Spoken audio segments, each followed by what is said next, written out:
जय श्री राम, जय बजरंगबली। भाइयों, आज मैं आपके साथ एक ऐसा अत्यंत शुभ, चमत्कारी और दुर्लभ अवसर साझा करने जा रहा हूं जो केवल साल में एक बार आता है, और वह है सावन माह की हरियाली तीज।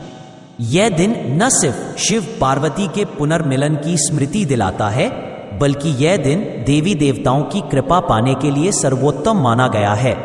खासकर जब हरियाली तीज सावन के पावन सोमवार या मंगलवार के करीब पड़ती है, तब यह दिन अत्यंत शुभ योग लेकर आता है। यह वह दिन है जब आपके द्वारा बोला गया हर वचन, हर संकल्प, हर प्रार्थना ब्रह्मांड में कंपन बनकर प्रभु के चरणों तक पहुंचती है। हमारे सनातन धर्म में हरियाली तीज का विशेष महत्व है।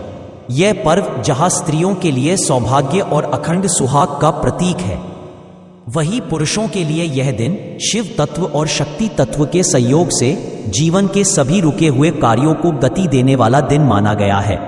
हरियाली तीज केवल व्रत और श्रृंगार का पर्व नहीं है, यह वह समय है जब प्रकृति स्वयं हरितिमा से भर जाती है, चारों ओर हरियाली फैलती है और वातावरण में सकारात्मक ऊर्जा बहती है।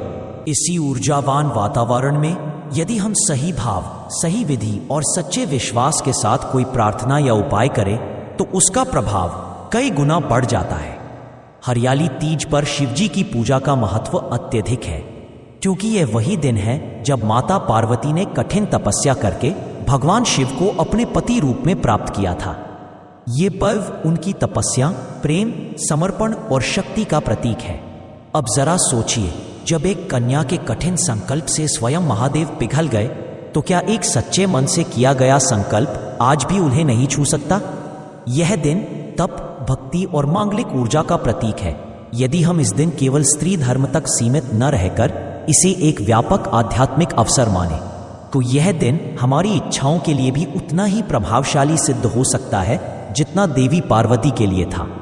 अब बात करते हैं हनुमान जी की, क्योंकि बहुत से लोग ये सवाल करते हैं कि सावन में और खासकर हरियाली तीज जैसे पर्व पर शिवजी की पूजा तो उचित है, लेकिन हनुमान जी की पूजा का क्या स्थान है? तो इसका उत्तर यही है। हनुमान जी स्वयं शिवजी के 11वें रुद्र अवतार माने जाते हैं। वे केवल राम भक्त ही नहीं, बल्कि स्वयं शिव तत्व से प्रकट हुए हैं। अतः सावन का महीना जितना शिव भक्ति का है, उतना ही हनुमान भक्ति का भी है। विशेषकर जब मंगलवार, एकादशी, तीज या प्रदोष जैसे दिन सावन में पड़ते हैं, तब हनुमान जी की पूजा अक्षय फलदायी होती है।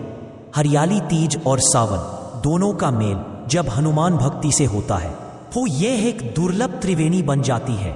एक तरफ पार्वती जी का तप, दूसरी ओर शिव जी का करुणा स्वरूप और तीसरी ओर हनुमान जी का संकल्प शक्ति से भरपूर स्वरूप। इन तीनों की संयुक्त कृपा यदि किसी के जीवन में उतर जाए, तो कोई भी असंभव इच्छा संभव बन सकती है।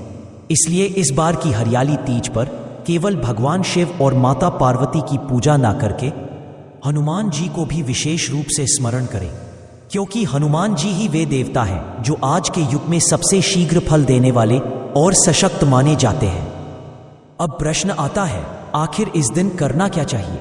कौन सा ऐसा दिव्य उपाय है जो इस शुभ अवसर पर आपकी सारी मनोकामनाओं को पूर्ण कर सकता है? आइए अब इस रहस्य को विस्तार से समझते हैं। हरियाली तीज के दिन सुबह स्नान करके साफ सुथरे वस्त्र पहन लें। इस दिन कोशिश करें कि हरा रंग आपके वस्त्रों में शामिल हो। हरियाली का प्रतीक रंग हरा इस दिन की ऊर्जा से जुड़ने में सहायता करता है। फिर घर के मंदिर को गंगा जल से शुद्ध करें, दीपक जलाएं और भगवान शिव, माता पार्वती और श्री हनुमान जी को पुष्प, अक्षत, चंदन और फल अर्पित करें। अब पूरे दिन में किसी भी समय जब आपको शांति और ध्यान का समय मिल जाए, उस समय यह विशेष अनुष्ठान करें। एक स्थान पर बैठ जाएं, मन को शांत करें और सबसे पहले भगवान शिव और माता पार्वती का ध्यान करें। उनकी कृपा से ही सभी योग प्रारंभ होते हैं। फिर श्री हनुमान जी का ध्यान करें। अब हाथ में एक दीपक जलाकर एक गिलास जल अपने सामने रखें। फिर 7 बार श्री हनुमान चालीसा का पाठ करें। हर पाठ में अपने मन को पूरी तरह समर्पित करें। फिर 7 बार बजरंग बाण का पाठ करें। ये स्तोत्र आपकी रक्षा करते हैं, आपकी इच्छाओं को तीव्रता से ऊर्जावान बनाते हैं। उसके बाद 7 बार श्री रामचंद्र कृपालु भज मन स्तुति का पाठ करें। यह स्तुति आपके भीतर राम नाम की भावनात्मक ऊर्जा को भर देती है। अब एक बहुत महत्वपूर्ण चरण आता है, राम नाम संकल्प। 108 बार श्री राम का नाम लें। श्री राम श्री राम श्री राम। यह नाम उच्चारित करते समय केवल शब्द न दोहराएं, बल्कि हर बार उसे अपनी हृदय गति के साथ जोड़ें। यह नाम आपकी आत्मा को ऊर्जा से भर देता है। अब इस दिव्य अवस्था में एक साफ कागज लें और एक हरे या लाल पेन से सबसे पहले ऊपर जय श्री राम लिखें, फिर अपना नाम लिखें। अब जो भी आपकी इच्छा है, नौकरी, विवाह, संतान, विदेश यात्रा, आर्थिक सफलता, मानसिक शांति, उसे ऐसे लिखिए जैसे वह पहले से पूरी हो चुकी है। मैं अमुक पद पर कार्यरत हूं, मेरी मासिक आय इतनी है, मेरा जीवन सुखी और सफल है।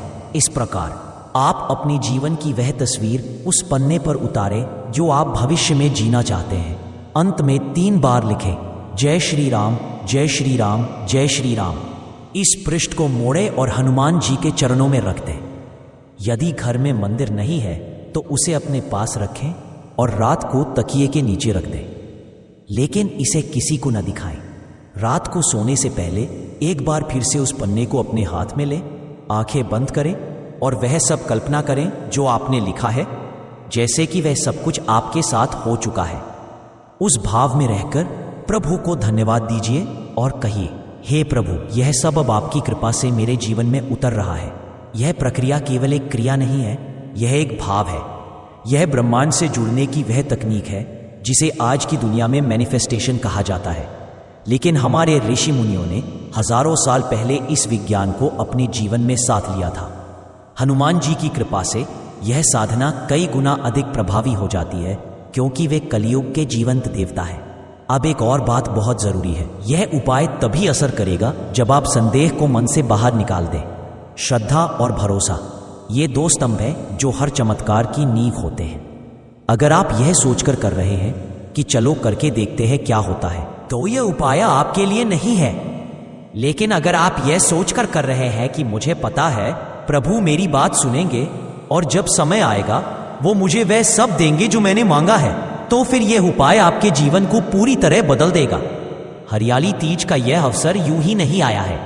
यह संयोग सावन, शिव पूजा, पार्वती व्रत और हनुमान संकल्प, यह सब एक विशेष ऊर्जाओं का संगम है। और यदि आपने इसे पकड़ लिया तो कोई भी मनोकामना अधूरी नहीं रह सकती। अगर आप सरकारी नौकरी की तैयारी कर रहे हैं या करियर में कोई बड़ी छलांग लगाना चाहते हैं या कोई पारिवारिक समस्या हल करना चाहते हैं, तो यह दिन आपके लिए स्वर्ण अवसर है। इसलिए मेरे भाइयों, इस हरियाली तीज को व्यर्थ मत जाने दीजिए। इसे केवल एक पर्व की तरह न मनाइए, इसे एक संकल्प दिवस बनाइए, जब आप अपने भाग्य को अपनी आत्मा से प्रभु तक पहुंचा सके। जय श्री राम, जय बजरंगबली। अगर आपको यह उपाय अच्छा लगे, उपयोगी लगे, तो इस वीडियो को अपने दोस्तों, परिवार और उन लोगों तक जरूर पहुंचाएं जो आज समस्याओं से जूझ रहे हैं। उन्हें भी यह दिव्य उपाय करने दें। कमेंट बॉक्स में जय श्री राम जरूर लिखें, क्योंकि राम नाम से शिव और हनुमान दोनों प्रसन्न होते हैं। जय श्री राम, जय महादेव, जय हनुमान। सावन मंगलमय हो।